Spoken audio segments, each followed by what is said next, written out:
Hey, everybody, welcome back to the podcast daily for Tuesday, December 20th. This is Bill Landis. Today, we have for you a conversation with Seth Emerson of The Athletic. Seth is a beat writer covering the Georgia Bulldogs. We thought it'd be good to have him on to give an overview of Ohio State's opponent for the college football playoff semifinal at the Peach Bowl on December 31st. So enjoy this conversation with myself and Seth, and thanks so much, as always, for listening.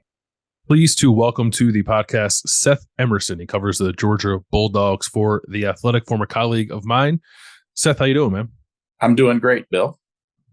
Appreciate you joining us to give us a little bit of insight on the Bulldogs. I want to start with this, though. So we've been talking a lot about this game, actually, but I'm not actually all that certain about the Georgia sort of perspective on Ohio State, or like what fans there think of this matchup. So when that came out that Georgia was going to be playing Ohio State down in Atlanta in the Peach Bowl, what was the reaction there in your neck of the woods? Well, they much rather would have had TCU. And honestly, if you ask them between Ohio State and Michigan, they may have said Michigan. I don't know. That might have been like 60-40 in favor of they'd rather have played Michigan. Some of that may be based on the last time Georgia played Michigan. Mm-hmm. It was not close. But the perception is that all right, game recognizes game, right? Who are the three best recruiting programs in the country right now? Mm-hmm. Georgia, Alabama, Ohio State, year in and year out.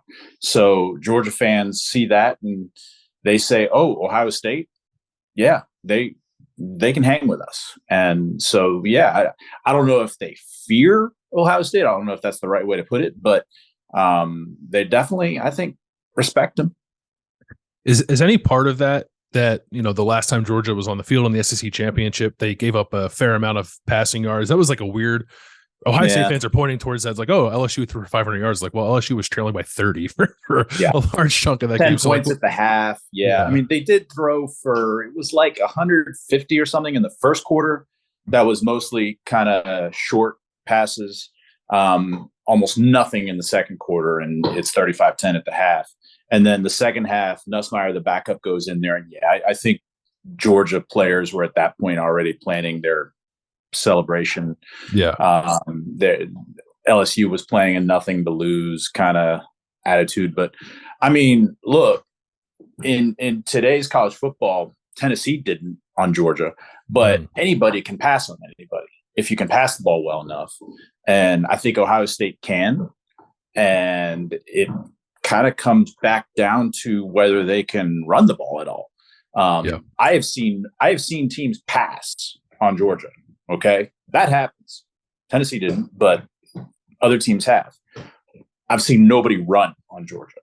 So that's kind of, for your listeners, people who aren't as familiar with Georgia on a game-by-game basis, that's kind of the perspective over the last 4 years on Georgia.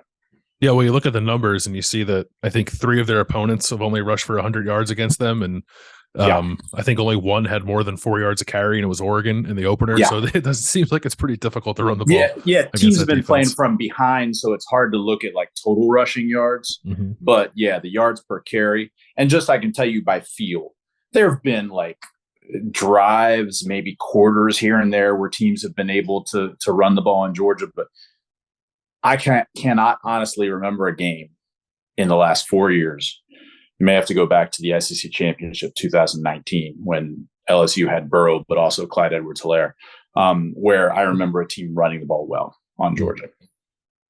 I do want to narrow in on some parts of what makes Georgia good, but to take a step back quickly, because Ryan Day made a mention of this when the announcement first got revealed, or the matchup first got announced, and I think it's something that maybe a lot of college football viewers take for granted. The fact that Georgia won the national championship and then came back and won every game again this year. That's really hard to do. Ohio State fans, I think, have some familiarity with that with their 2014 national championship team. They came back in 2015 and they just didn't look right for much of that year. They ended up only dropping one game, but things just kind of felt off and you couldn't really be confident that they were going to get back to that stage to try to repeat. And ultimately they couldn't get there. So Georgia has gotten there. At any point in this year, were you uncertain that they could or would get back to this point to defend their national title? I think this whole being 13-0 and something they weren't last year, by the way. At this point, they were 12-1 coming off the SEC championship loss. This whole thing has snuck up probably on a lot of people. Georgia had gone famously 41 years without winning a national championship. And so around here, the euphoria over that carried into the season. And it's only recently, like I was driving around yesterday, I saw a sign on a gas station that says, "Go Dogs, run it back." You're only now seeing people like saying the whole run it back thing. You know, that hasn't been a season long, year long kind of thing. People are still basking in the afterglow of the national title. And they're just now kind of waking up and going, oh, it could happen again. The Oregon game as the opener was a really kind of eye-opening. I was going to say eyebrow-raising or eye-opening. I ended up combining them. Sorry about that. It was kind of an eye-opening way to start the year because you were kind of like, we think they're going to be good on offense, but how good? How we think they'll eventually be good on defense, but how long is that going to take? And for them to come out and win 49-3, it made a lot of people go, oh. And then they carried that into the next couple of games. Then they kind of slacked off a little bit against Kent State, struggled against Missouri, but won. Next week, they beat Auburn 42-10, but if a 42-10 win can be like, not as impressive, that one was. And so they're going into this stretch then where they play Florida and then Tennessee, which at that point was everybody's darling. And then at Mississippi State and at Kentucky. And going into that stretch, the way they had looked for the past few games, you said, decent chance they lose one of the next ones. Now, losing one of those wasn't going to hurt their national championship hopes unless it was to Tennessee. And it would have been like same situation Ohio State ended up with, which was, can you make the playoff with one loss, not playing in your championship game? But they got through that stretch, not only unscathed, but they looked pretty impressive doing it. So once they got through Tennessee the way they did, you then expected them to beat Mississippi State and Kentucky. And it's kind of at that point been about what the playoff's going to look like. Mm-hmm. The couple of games you mentioned there, the Kent State, the Missouri, and even the Kentucky game was close. Are there anything in those three games that are concerns now in the postseason, like things that might have been magnified in that game that could be potential issues for Georgia? Or was that just a case of a really good team sometimes doesn't bring its A game to the table and the game's closer than it should be? Yeah, there's little things. The Missouri game was the only one that was ever like legitimately in doubt. That score was, I want to say 13-3 when it looked like Missouri was about to get a long touchdown downfield, and Malachi Starks, freshman safety, ran him down at the 1, and they held him to a field goal. So that play potentially saved Georgia's unbeaten season.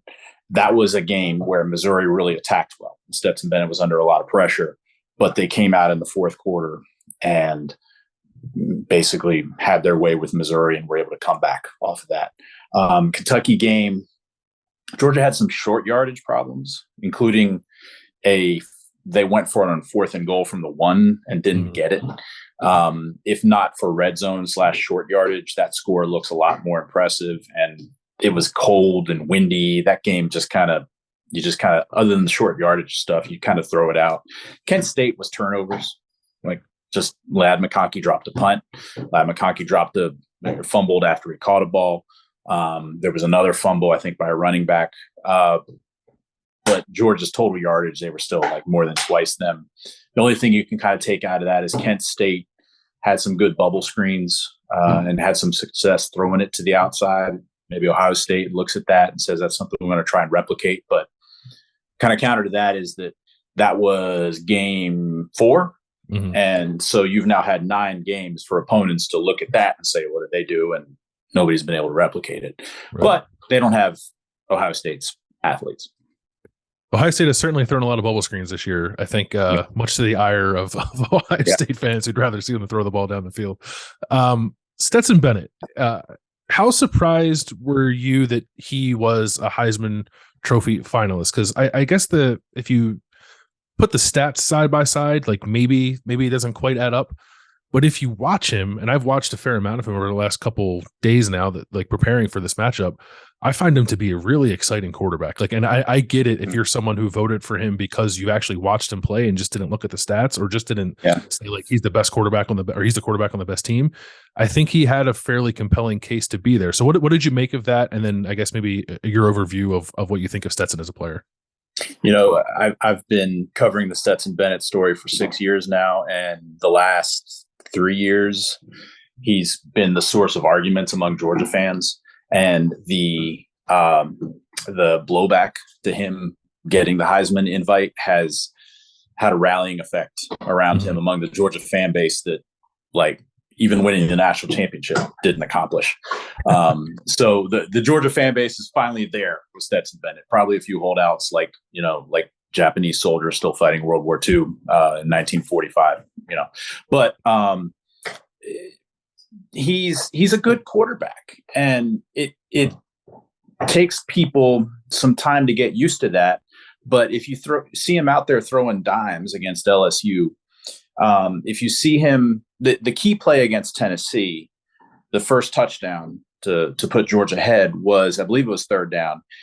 Georgia was at the 13, and I think they'd been backed up, so it was 3rd and goal. He gets flushed out, and he scrambles basically back to the 25 and then makes a beeline for the right pylon and reaches out and scores. And he's made plays like that before. He ran for like a 60-something yard touchdown against Auburn. Like you said about the stats can be deceiving because he basically, took off a lot of fourth quarters where all he was doing was handing the ball off or just, reading a newspaper on the sideline. He had an inordinate amount of would-be touchdown passes stopped at like the 1 or 2 yard line. It was, I counted it up. It was like 6 or 7 of his passes were stopped. The guy was tackled at the 1, another 2 or 3 at the 2 or 3 yard line. So that hurt his touchdown passing numbers.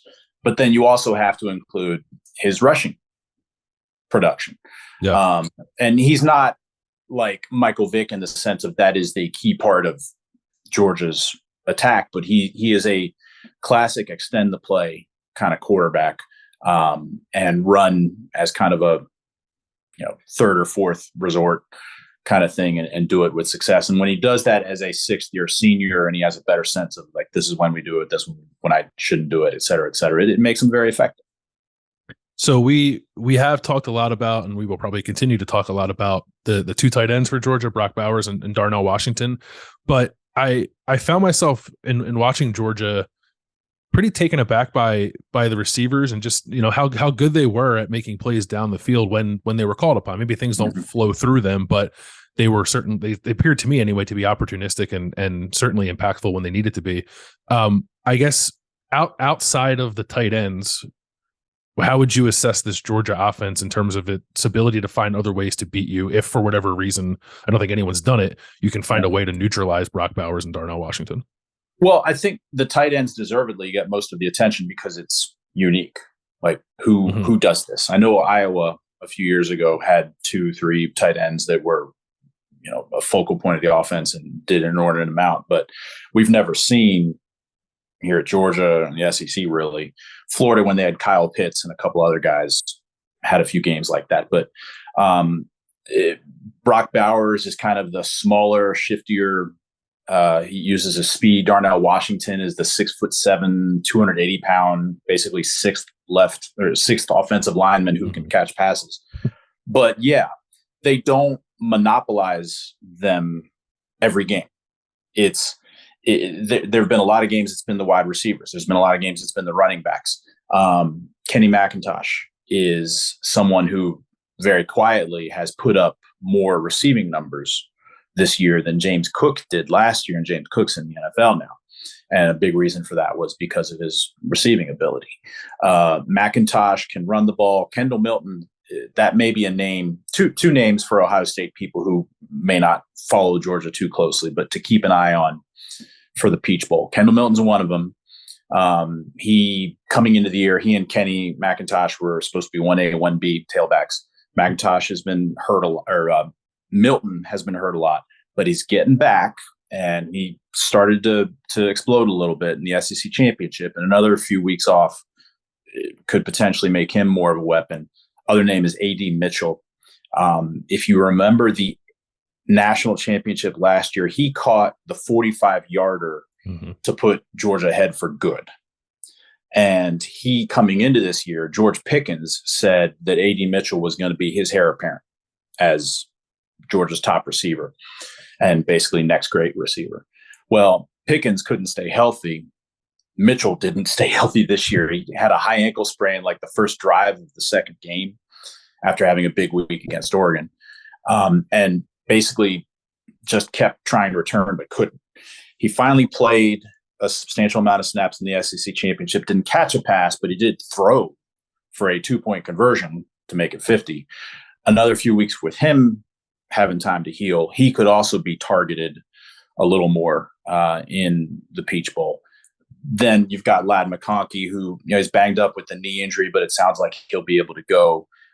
You've got a guy named Arian Smith at Ohio State. Coaches probably know this, so Georgia fans can't get mad at me for saying it. But if you see number 11 lined up, look for him to be going deep, because that's what happens. He has like 5 catches in his career, but the average is about 50 yards for those 5 catches.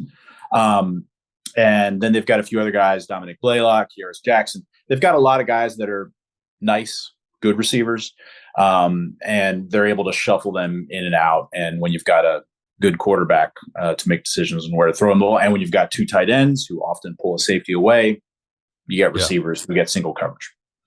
So last year, much of the story felt like Georgia's historically good, one of the best we've ever seen defenses. How close is this defense to being as good as that one was last year? I mean, I don't think you can say they're quite as good. They've had, I'm looking at the stats here. They've allowed 12.8 points per game. I think last year's defense allowed 10. And if they can somehow bring that number down while playing Ohio State and then potentially Michigan, that would be an accomplishment. But they've been kind of like the offense. They've been shut down when they needed to be. I mean, the Tennessee game, I know that Ohio State and Tennessee play a different kind of offense. I know Ohio State has better players than Tennessee, but it's the most comparable in terms of you're playing a team that has a high-powered offense and a defense that is better maybe than people think it is. And Georgia won that game 27-13. Doesn't indicate what the score was. The lone touchdown came in the fourth quarter for Tennessee, and it was like 24-6, I think, at the half, and then rain hit. Georgia dominated on both sides for most of that game, and they stopped Tennessee's offense in a way that nobody expected them, even me expecting them to stop them. They held Oregon to 3 points. LSU, like we said, 10 points in the first half, and then the second half was kind of, whatever. Now, doing that again against Ohio State's defense, I do find myself going into that game saying kind of the same things that I was saying going into the Tennessee game, which was Ohio State, nay, Tennessee, is going to score points. It's a matter of how much Georgia's offense can hold its end of the deal. But going into that Tennessee game, I ended up being wrong. Tennessee scored some points, but nobody figured it would be 13. You figured if it was 24, that would be, or less, that would be a win. So this defense, that's a long-winded way, I'm sorry, of saying this defense has surprised me all year.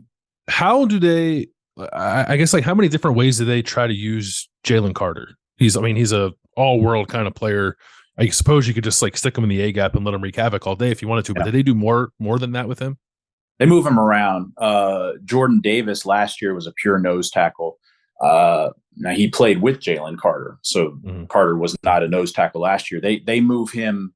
Sometimes he will be over the center, but more often he's lined up like a traditional defensive tackle, sometimes even a defensive end. He was early in the season playing more just on third downs because of an ankle injury. Then he had the MCL injury, missed a couple games. But since he came back, he's had a lot of snaps, and those are mostly kind of on the outside. They try to, and I don't know how many teams Ohio State plays do this, but you'll see the Georgia line like mass rotate before the snap. Oh, really? Okay. And they do that, like maybe it's to the right, maybe it's to the left. They do it basically to screw with the offense. And some of that is to get Jalen Carter where he could do the most damage. Although sometimes it's strategic they'll move Jalen Carter where he'll get two blockers because that'll open it up for somebody else. Is there when you look at the defense, I guess this will be my last question for you, because you just watched them play all year. You said they've exceeded your expectations. Is there a vulnerability? Is there an area that you've seen this year where you think to yourself, like, if they play the right team, this could be an issue? Mm-hmm. Yeah, I mean, I'm not going to totally dismiss what happened in the second half against LSU. Like, those were Georgia starters in the game that were getting passed on. I just think at that point they were kind of playing sluggish because of the lead. They played great when they needed to against Tennessee, but Florida got a big pass off of them. It's kind of like with the whole team. There isn't one area where you say this is this team's Achilles heel, and I can't believe nobody has exploited enough to win a game. That's like to give you an idea, Bill, of how things have gone this year. Coming out of the Missouri game, near a loss, I'm talking to people about the offensive line and what they can do to improve there. And, people I respect in the business are telling me, those guards, they just aren't good. They've got a scheme around this offensive line. And they're a finalist for the Joe Moore Trophy 8 weeks later. So but the thing is, you keep wondering with Georgia, are all the flaws going to catch up to them at some point? Like, are enough of them all going to happen in the same game? Because they haven't yet. Like, the Missouri game was the closest they came to it, but they got there in the fourth quarter. One thing I would say, and I found myself writing this when I was writing a response to someone in my mailbag, which is running Friday, I guess. That's my plug for myself. Nobody except Missouri has taken Georgia to the fourth quarter. And Missouri didn't have the depth or the talent to hang with Georgia. Ohio State needs to take Georgia to the fourth quarter. And that means winning enough the first three quarters. And Georgia has dominated in the fourth quarter. They've outscored opponents 119-50, but they've also outscored opponents by similar margins and more in the first three quarters. If Ohio State can get there to the fourth quarter, now that's the trick. Get there. Have the game still close. But can you run the ball enough? Can you keep Georgia's defense on the field so that they start to feel the effects of being worn down, the way Georgia's offense wears down defenses by keeping them on the field? For 2 or 3 years, because other teams can't run against Georgia, that defense is fresh in the fourth quarter. Can Ohio State find a way? And I don't think you're going to do it by running up the middle, not traditional runs. It's going to be running to the outside, misdirection, those kind of things. And again, it's not easy. It's you can't just flick and say, all right, keep it close until the fourth quarter and see what happens. That's the trick. But that's what you have to figure out a way to do. That's interesting, because Ohio State has, they had a really good fourth quarter in a close game against Notre Dame, a really good fourth quarter in a close game on the road against Penn State, and a not very good at all fourth quarter at home against Michigan. So we've kind of seen both sides of that coin for Ohio State. But I'm excited to see how it plays out against Georgia. Seth, thanks so much for sharing some of your insight and an overview of the Bulldogs. You can find Seth's work at The Athletic. Seth Emerson, thank you so much for joining us on the podcast. Thank you, Bill. Our thanks again to Seth Emerson for joining us here on the podcast. You can find his work at The Athletic. A reminder that Wednesday is National Signing Day for the class of 2023. Myself, Austin Ward, Jeremy Birmingham will be in the Woody Hayes Athletic Center to talk with Ryan Day. You can look for snap judgments following that sometime Wednesday afternoon, and look Wednesday morning for a new version of the Daily where we'll discuss some of our thoughts heading into signing day as Ohio State looks to put the finishing touches on its class of 2023. Until then, thanks again for listening.